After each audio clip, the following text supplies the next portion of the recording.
வணக்கம், வாழ்க வளமுடன். நம்ம இன்றைக்கி பார்க்க போகிறது என்ன அப்படின்னா, மாசி மாதத்தினுடைய சிறப்பு பலன்கள்.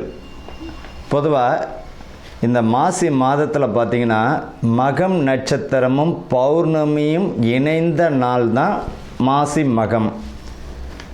சமயபுரம் மாரியம்மன் பிறந்த நட்சத்திரம் எது அப்படின்னு பார்த்தோம்னா மகம் நட்சத்திரம். அதனால தான் அந்த அம்பாள் பேர் மகமாயின்றோம். இந்த மாசி மகத்தில் பார்த்திங்கன்னா மிக சிறப்பானது மகா சிவராத்திரி வரக்கூடியது. அதே போல் காரடையான் நோன்பு, சுமங்கலிகளுடைய பூஜைகள். இந்த மாசி மாதத்தில் பார்த்திங்கன்னா கோவில்கள், புனித நீராடல், பித்ருக்களுக்கு செய்ய வேண்டிய தர்ப்பணம், முருகன் வழிபாடு, சிவன் வழிபாடு, அம்பிகை வழிபாடு எல்லாமே ஒரு அற்புதமான பலனை தந்துவிடும். அப்படி ஒரு இருக்குது இந்த மாசி மாதத்தில். சரி, இந்த மாசி மாதத்தில் பார்த்திங்கன்னா புனித நீராடுதல் ரொம்ப விசேஷங்க. பாவங்களை போக்கக்கூடியது. கடலில் குளிக்கிறது, குளங்களில் குளிக்கிறது, புனித நதிகளில் நீராடுவது, முன்னோர்களுக்கு தர்ப்பணம் செய்யக்கூடியது, இது எல்லாமே ரொம்ப அற்புதமான ஒரு விசேஷமான நாள். நல்ல பலனை தந்துவிடும். குழந்தை இல்லாத தம்பதிகள் பார்த்திங்கன்னா இந்த செவ்வாய்க்கிழமையில் முருகன் வழிபாடு பண்ணும் பொழுது குழந்தை கருத்தரிக்கிறது, அதாவது கருத்தரிப்பதற்குரிய மாதமாக அமைஞ்சிடும். இந்த மாசி மகத்தில் பார்த்திங்கன்னா சமயபுரம் மாரியம்மன் வழிபாடு செய்வதும் மிக, உங்கள் வீட்டுக்கு பக்கத்தில் மாரியம்மன் இருக்குன்னா அந்த அம்பாளுக்கு மாவிளக்கு ஏற்றி வைப்பதோ, அர்ச்சனை செய்வது, அந்த அம்பாளுக்கு எலுமிச்சை மாலை போடுவது மிக சிறப்பான ஒரு பலனை தந்துவிடும். பொதுவாக இந்த எலுமிச்சை மாலைன்னு தான் ஒன்று ஞாபகம் வருது. தயவு செய்து பார்த்திங்கன்னா இந்த ஊசியில் கோத்த பழத்தை தயவு செஞ்சு இந்த சில கோயில்களில் கொடுக்கறது ஒரு வழக்கமாக வச்சுப்பாங்க. அம்பாளுக்கு மாலை போட்டுருவாங்க. அந்த மாலையை பிச்சு என்ன பண்ணுவாங்க, ஒரு பழத்தை ஒன்று கொடுத்துட்டு இருப்பாங்க. பொதுவாக ஒரு பழத்தை துளை போட்டாலே அதனுடைய பலி முடிஞ்சிடுச்சு. அப்பேற்பட்ட பழத்தை நம்ம வாங்கக்கூடாது. முழு பழத்தை இறைவனுக்கு சமர்ப்பிக்கணுமா, ஒரு முழு பழத்தை கொடுத்து அம்பாளினுடைய பாதத்தில் வச்சு அதை வீட்டுக்கு எடுத்துகிட்டு ஜூஸ் போட்டோ அல்லது எதாச்சும் உணவில் சேர்த்துக்கிட்டோ நம்ம உள்ளுக்கு சாப்பிட்ணும். நம்ம என்ன செய்கிறோம், சாமிகிட்ட வச்சுட்டு அது மாட்டு காஞ்ச உடனே தூக்கி குப்பையில் போட்டுருவோம். பொதுவாக அம்பாள்கிட்ட கொடுத்த பழத்துக்கு அப்படி ஒரு அற்புதமான சக்தி உண்டு. அதை நம்ம பயன்படுத்தணும். ஊசியில் கோத்த பழம்லாம் இல்லை, முழு பழத்தை கொடுத்து இறைவன்கிட்ட இருந்து நம்ம வாங்கிக்கிறது நல்லது. மகா சிவராத்திரி, அதாவது என்னைக்கு வருது இந்த மகா சிவராத்திரி? ஈசனை வழிபடக்கூடிய மிக அற்புதமான நாள், மோட்சம் கிட்டக்கூடிய நாள். அன்னைக்கு இறைவனை மட்டும், பகவானை மட்டும் நம்ம மனமாற வேண்டிக்கிண்டு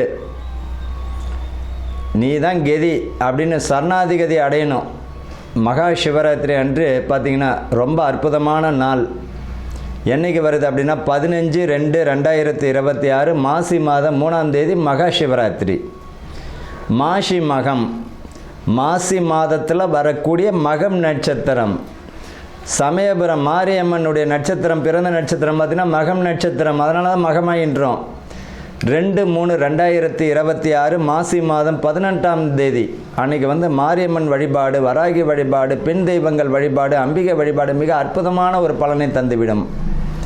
காரடையான் நோன்பு கணவனுடைய ஆயுள் பலமும் குடும்பத்தில் நிம்மதியும் புத்திர விருத்தியும் வம்ச விருத்தி தரக்கூடிய நாளாக அமைஞ்சிடும். அன்றைக்கி பார்த்திங்கன்னா சுமங்கலிகள் பார்த்திங்கன்னா இந்த காரடையான் நோன்பு இருக்கிறது மிக சிறப்பான ஒரு பலனை தந்துடும். அன்றைக்கி பார்த்திங்கன்னா கோயிலில் உங்களால் முடிஞ்சது மாங்கல்ய சவரடு, வெத்தலை பாக்கு, பழம், பூவு, மங்கள பொருட்கள், மஞ்சள், குங்குமம், உங்களால் முடிஞ்சதுன்னா ஏதாவது ஒரு துணி வச்சு ஒரு 5 சுமங்களுக்கு உங்களால் எத்தனை பேருக்கு தர முடியுமோ தருவது மிக அற்புதமான பலனை தந்துவிடும். குடும்பத்தில் நிம்மதி இல்லாதவங்க, கணவன் மனைவிக்குள்ளே பிரச்சனையாக இருக்குது, குடும்பத்தில் நிம்மதியாக இல்லை, செல்வங்கள் வரக்கூடிய பணம், சம்பாதிக்கக்கூடிய பணம் கையிலே நிற்கலை, இவங்கெல்லாம் பார்த்திங்கன்னா இந்த காரடையான் நோன்பு வருஷம் இருப்பது மிக சிறப்பான பலனை தந்துவிடும். அவ்வளோ அற்புதமான நலம் இந்த மாசி மகத்தில் வரக்கூடிய முக்கியமான தினங்கள்.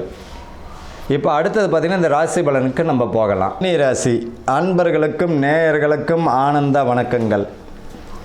கன்னி ராசி, பொதுவாக இந்த கன்னி ராசிக்காரர்களுக்கு இந்த மாதம் எப்படி இருக்க போகுது அப்படின்னு பார்த்திங்கன்னா, கணவன் மனைவிக்குள்ளே புரிதல் வேணுங்க. தேவையில்லாத விஷயங்களில் தலையிட வேண்டாம். இந்த 60 வயசு தாண்டினவங்களுக்கு பார்த்திங்கன்னா பாத சம்பந்தப்பட்ட பிரச்சனைகள், நரம்பு சம்பந்தப்பட்ட பிரச்சனைகள் வருவதற்கு வாய்ப்புகள் உண்டு. ஆரோக்கியமாக பார்த்துக்கணும், மருத்துவத்தை பார்த்துக்கணும். பிள்ளைகள் பார்த்திங்கன்னா படிப்பில் மிக கவனம் செலுத்துறது நல்லது. மனக்குழப்பம் வருவதற்கு வாய்ப்புகள் உண்டு. அந்த மனக்குழப்பம் வராமல் கவனமாக படிக்கணும், உங்கள் வேலையை மட்டும் பார்க்கணும். வண்டி வாகனங்களில் செல்லும் பொழுது மிக நிதானம் தேவை. இந்த ராசியில் இருக்கிறவங்களுக்கு பார்த்திங்கன்னா தோல் சம்பந்தப்பட்ட பிரச்சனைகள் வருவதற்கு வாய்ப்புகள் வரும். தோல் சம்பந்தப்பட்டது, குடல் சம்பந்தப்பட்டது, பெண்களுக்கு பார்த்திங்கன்னா யுட்ரஸ் சம்பந்தப்பட்டது, அதே போல் ரத்த சம்பந்தப்பட்ட பிரச்சனை வருவதற்கு வாய்ப்புகள் தரும். ஆரம்பத்தில் ஆரோக்கியமான உணவு, ஆரோக்கியமான மருத்துவம், இது ரொம்ப அற்புதமான பலனை தந்துடும். ஆரம்பிக்கிறதுனால சின்ன விஷயம்னா கூட கேர்லெஸ்ஸாக இருக்க வேண்டாம். இந்த ராசியை பொறுத்த வரைக்கும் இந்த மாதம் கவனமுடன் செயல்படக்கூடிய மாதமாக தான் இருக்கும். பதவி பணி உயர்வு தந்துடும். வேலையில் ரொம்ப உங்களுடைய வேலையை மட்டும் பாருங்கள். இடமாற்றம், நீங்கள் விரும்பிய இடத்திற்கு மாற்றம் வருவதற்கு வாய்ப்புகள் உண்டு. அந்த இடத்து மாற்றம் வந்தது அப்படின்னா உங்களுடைய உத்தியோகத்தில் கவனமாக இருக்கணும்னு அர்த்தம்.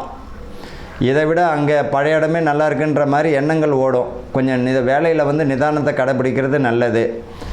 ஆசிரியர்கள் பார்த்திங்கன்னா விருது வாங்குவதற்கும் பேரு புகழ் வருவதற்கும் அரசு பிரமுகர்கள் பார்த்திங்கன்னா இவர்கள் அரசு பிரமுகர்களுக்கு ஆளுமை மிக்கக்கூடிய ராசியிலே பார்த்திங்கன்னா இந்த ராசி தான் இருப்பாங்க. இந்த உத்திராஸ்தம்லாம், சித்திரையெல்லாம்.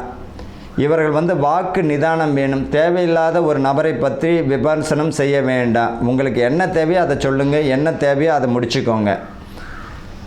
வாக்கு நிதானம் ரொம்ப தேவை. யாரை நம்பி பொறுப்புகள் ஒப்படைக்க வேண்டாம். ஒரு சின்ன விஷயம் கூட பார்த்திங்கன்னா ஊடகத்தில் அசிங்க அவமானம் வருவதற்கு வாய்ப்புகள் உண்டு. உங்கள் பேரை நீங்களே கெடுத்துக்கிற மாதிரி ஆகிடும். அதில் கவனமாக இருக்கணும். இவர்களை பொறுத்த வரைக்கும் வெற்றி பெறுவதற்குரிய வாய்ப்புகள், அதுக்குரிய சூழ்நிலையை அமைச்சு கொடுக்கக்கூடிய மாதம். அதில் நீங்கள் உங்களோட திறமையை காட்டுங்க. அரசு அதிகாரிகள் பார்த்திங்கன்னா கைவிட்டல், தேவையில்லாத விஷயங்கள், பணத்தை சம்பந்தப்பட்ட விஷயங்களை கவனமாக இருக்கணும். ஆன்லைன் வர்த்தகத்தில் இருப்பவர்கள் கவனமாக இருக்கணும். கலை சம்பந்தப்பட்டது, சினிமா, நடிப்பு, நாடகம், இதில் சம்பந்தப்பட்டவங்களுக்கு பார்த்திங்கன்னா ரொம்ப அற்புதமான பலனை தரும். வாய்ப்புகள் வரும், அதை பயன்படுத்திக்கணும். இவர்களை பொறுத்த வரைக்கும் கூடா நட்பு கேடு தரும் என்பதை போல் நண்பர்கள் விஷயத்தில் கவனமாக இருக்கிறது நல்லது. உங்கள் வேலையை மட்டும் நீங்கள் பாருங்கள். படிப்பில் ரொம்ப நிதானம் தேவை. யாரை நம்பி பொறுப்புகள் ஒப்படைக்க வேண்டாம். இந்த 60 வயது மேலே உள்ள பார்த்திங்கன்னா அந்த ஆண்களுக்கு வயிறு, முதுகு, முட்டி, தோல் சம்பந்தப்பட்ட பிரச்சனைகள், நகம் சம்பந்தப்பட்ட பிரச்சனைகள், தலை சம்பந்தப்பட்ட பிரச்சனைகள் பார்த்திங்கன்னா ஆரம்பத்திலே இருக்குது அப்படின்னா நீங்கள் கவனமாக இருக்கிறது நல்லதுங்க. அதே போல் கல்வி நிறுவனத்தினுடைய தாளாளர்கள்லாம் பார்த்திங்கன்னா பிள்ளைகள் உங்கள் பொறுப்பில் இருக்கக்கூடிய பிள்ளைகளுக்கு கவனத்தை செலுத்துவது நல்லது. இவர்களை பொறுத்த வரைக்கும் ஆன்மீகத்தில் உங்களுடைய மனதை செலுத்துறது நல்லா இருக்கும். குடும்பத்தில் பார்த்திங்கன்னா ஒற்றுமை ரொம்ப வேண்டும், புரிதல் வேண்டும். பிள்ளைகளுக்கு பார்த்திங்கன்னா விட்டு கொடுத்து போகணும். அதே நேரத்தில் பிள்ளைகளை கவனத்தில் கையாளுறது நல்லாயிருக்கும். தேவையில்லாத விஷயங்களில் தலையிட வேண்டாம். ஆக மொத்தத்தில் கவனமுடன் செயல்கூடிய மாதமாக இந்த கன்னி ராசிக்கு இருக்கும். வாழ்த்துக்கள். வாழ்க வளமுடன்.